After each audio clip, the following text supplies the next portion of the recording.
Assalamualaikum warahmatullahi wabarakatuh. Perkenalkan, nama saya Ahmad Ramdan dengan NIM 230.005.11.11.0014. Pada kesempatan kali ini saya akan menjelaskan tentang hadis tentang mengisi mayit dan jual beli emas tidak benar.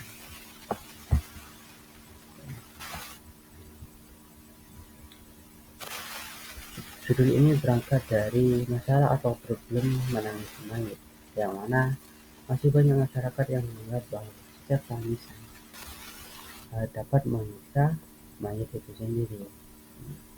Oleh karena itu, diperlukanlah kajian kembali guna meluruskan pemahaman yang sempat keliru tersebut. Kedua, di sini saya juga akan mengurai tentang hadis patut dan beli emas tidak tunai, baik melalui cicilan, kredit maupun sistem online. Baik, langsung ke hadisnya. Nah, di sini saya mengambil 3 hadis yang menyebut mayit.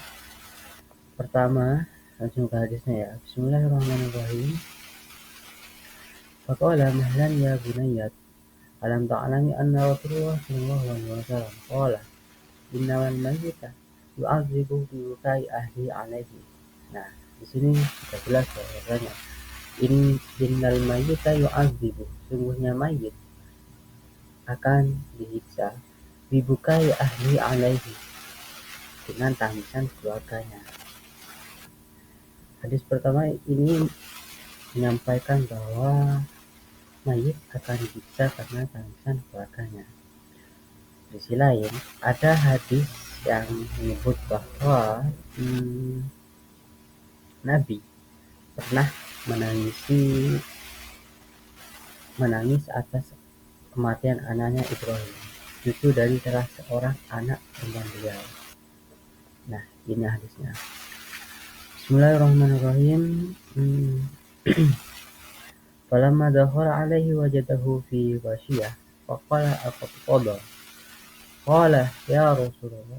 Fabaka Rasulullah sallallahu alaihi wasallam falamma ra'al qauma buka Rasulullah sallallahu alaihi wasallam bakau wa qala ala tasma'una innallaha la yu'adzibu bi dham'il 'ain wala bi husnil qalbi walakin yu'adzibu bi hadza wa asyara ila lisanihi aw yarham.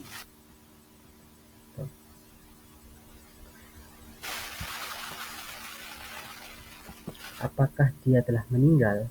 Mereka, yaitu keluarga Sa'ad. Belum, wahai Rasulullah. Sahabat menjawab. Kemudian Rasulullah SAW menangis. Ketika mereka melihat tangisan Rasul, mereka pun ikut menangis. Lalu Rasul bersabda, apakah kalian tidak mendengar bahwa Allah tidak mengazab karena air mata, tidak pula karena kejenahan akan, tetapi Allah mengazab dan merahmati karena kesalahannya sendiri. Lalu beliau menunjuk ke lidahnya. Nah, di sini sudah jelas bahwasanya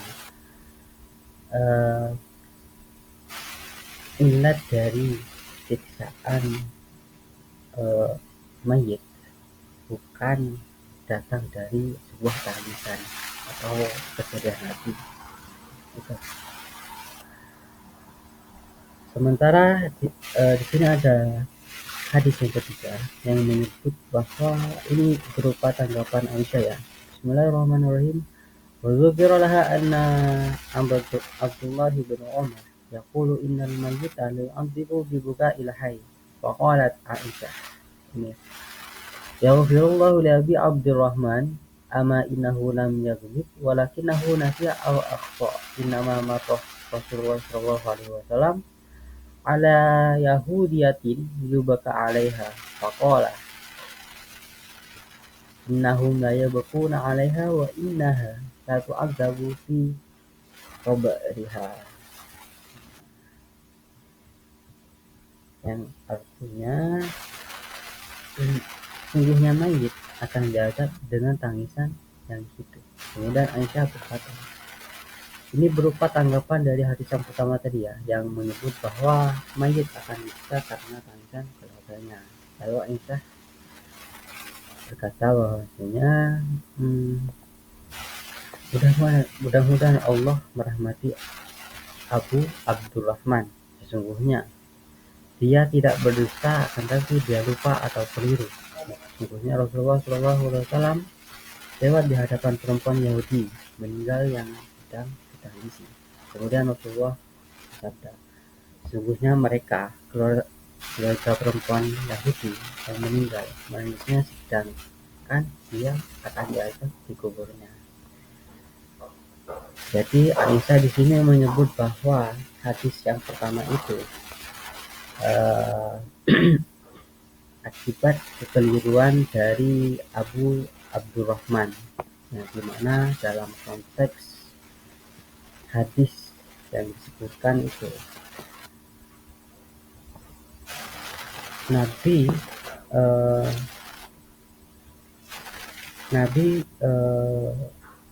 bersabda seperti itu karena perempuan yang meninggal itu memang orang Yahudi. Selanjutnya, pertentangan di antara hadis-hadis mengenai mayit di atas tersebut nyatanya berdampak langsung maupun tidak langsung terhadap interpretasi di kalangan masyarakat luas.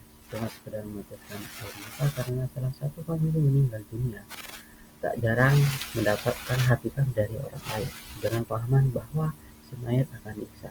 Nah, itu salah. Setelah itu, berdasarkan menurut Imam Nawawi dan Ibnu Hajar, mereka menjelaskan bahwa satu, menangis adalah hal yang manusiawi dan termasuk sifat kasih sayang yang dibolehkan. Dua, yang menyebabkan dosa itu bukanlah air mata, akan tetapi ratapan, yaitu menangis sambil berteriak ataupun menolak terhadap takdir. Ketiga, mayit tidak disiksa hanya karena tangisan keluarganya. Ia hanya mendapat azab karena perbuatannya sendiri, yaitu dalam hadis. Yang ketiga, maksudnya perempuan itu memang orang Yahudi. Selanjutnya ke hadis jual beli emas tidak tunai. Di sini saya mengambil dua hadis. Yang hadis pertama menjelaskan transaksi jual beli barang sejenis, dan yang kedua beda jenis. Bismillahirrahmanirrahim. Hadatsana Sadaqatu bin Fadli akhbarana Ismail ibnu Ulayah qala hadatsani Yahya bin Abi Ishaq hadatsana Abdurrahman bin Abi Bakar qala Abu Bakar radhiyallahu anhu qala Rasulullah sallallahu alaihi wasallam la tabi'u dhahaba bidhahabi illa sawa'an bisawa'in wal fiddata bil fiddati illa sawa'an bisawa'in wa bi'u dhahaba fiddati wal fiddata bil zahabi kaifa syi'tum. Nah, sedangkan untuk hadis yang kedua, dalam hadisnya ya, Bismillahirrahmanirrahim. Qala Rasulullah sallallahu alaihi wasallam, az-zahabu bil warqi riban illa ha'a wa ha'a wal burru bil burri riban illa ha'a wa ha'a wa tamru bit tamri riban illa ha'a wa ha'a wa sya'iru bi sya'irin riban illa ha'a wa ha'a. Hadis pertama ini menyebut bahwa janganlah kamu menjual emas dengan emas kecuali sama nilainya, dan janganlah menambahkan sebagian atas sebagian nilainya. Janganlah menjual perak dengan perak kecuali sama nilainya, dan janganlah menambahkan sebagian atas sebagian nilainya. Jadi hadis pertama ini menjelaskan bahwa aturan transaksi jual beli barang sejenis. Sedangkan untuk hadis kedua, Rasulullah bersabda jual beli emas dengan perak adalah riba kecuali dilakukan secara tunai. Nah, hadis kedua menjelaskan tentang transaksi jual beli barang beda jenis, misal emas dengan perak. Dapat disimpulkan bahwa syariat Islam menetapkan dua kaidah utama dalam strategi pertukaran barang-barang Bali, yaitu emas, perak, dan komoditas makanan pokok. Pertama, untuk pertukaran barang jenis seperti emas dengan emas atau perak dengan perak, itu wajib dipenuhi dua syarat utama, yaitu harus setara sama timbangannya atau ukurannya.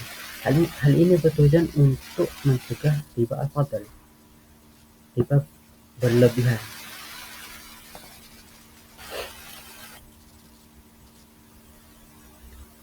Serta harus dilakukan secara tunai. Hal ini bertujuan untuk mencegah riba an-nasi'ah, riba penundaan.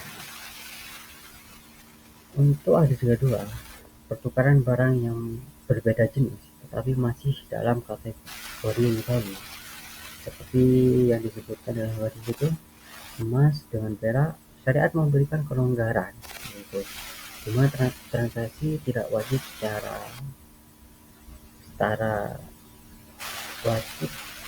membolehkan perbedaan nilai sesuai harga pasar, namun tetap wajib dilakukan secara tunai dengan prinsip HWHA, serah terima saat itu juga.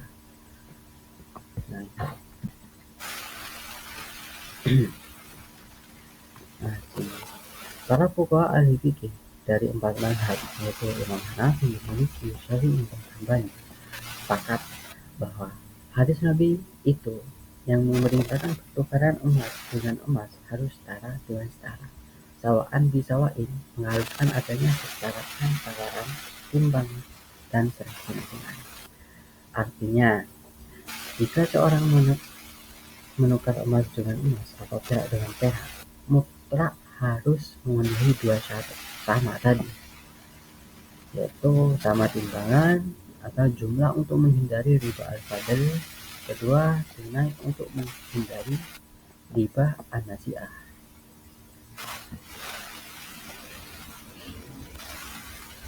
Sedangkan untuk pertukaran barang beda jenis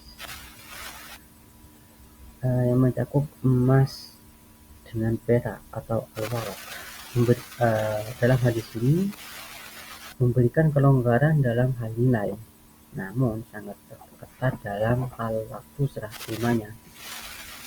Pertukaran emas dengan perak yang berlaku pula untuk pertukaran emas dengan mata uang kertas modern.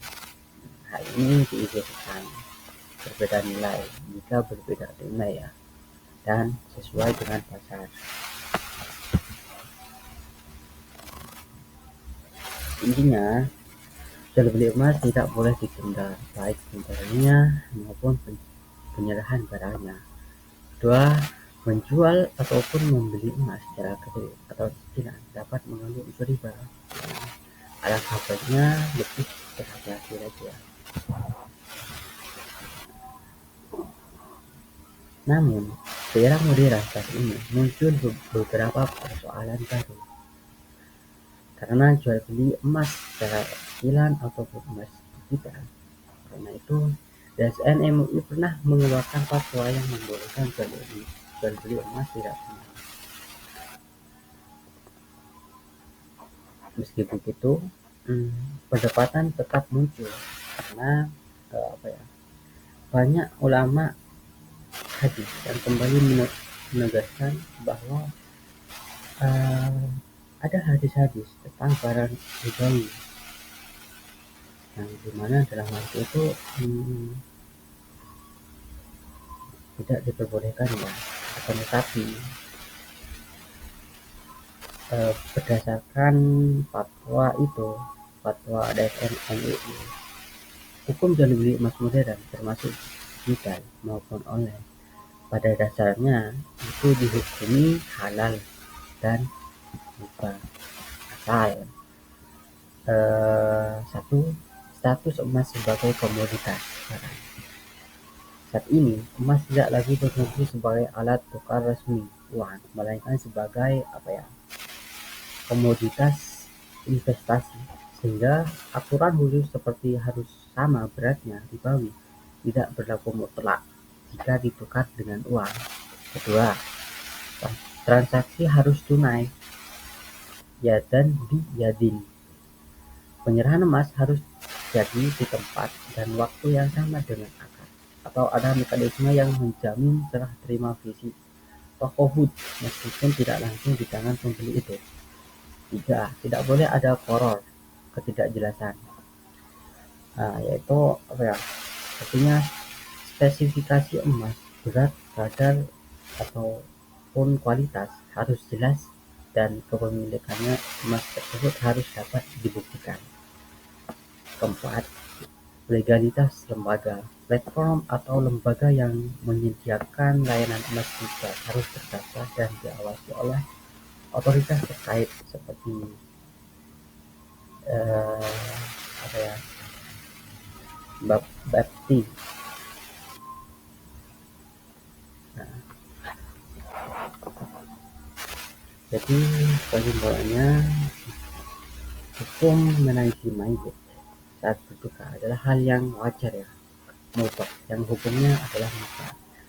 Sebagaimana dicontohkan dalam hadis Nabi tadi, yang dilarang itu adalah ratapan yang berlebihan yang menolak akan takdir. Nah itu. Sedangkan untuk hadis jual beli emas tidak tunai, kaidah wajib tunai, ulama sepakat bahwa pertukaran emas dengan emas atau emas dengan alat tukar lainnya wajib dilakukan secara tunai. Nah, ini menurut hukum dalam hadis itu kontan di tempat akad, sedangkan hukum jual beli emas secara cicilan atau kredit itu dilarang. Tapi kita penemukan dalam praktek modern itu hukumnya halal atau mubah, boleh ya. Mungkin itu yang dapat saya sampaikan, selebihnya mohon maaf. Wassalamualaikum warahmatullahi wabarakatuh.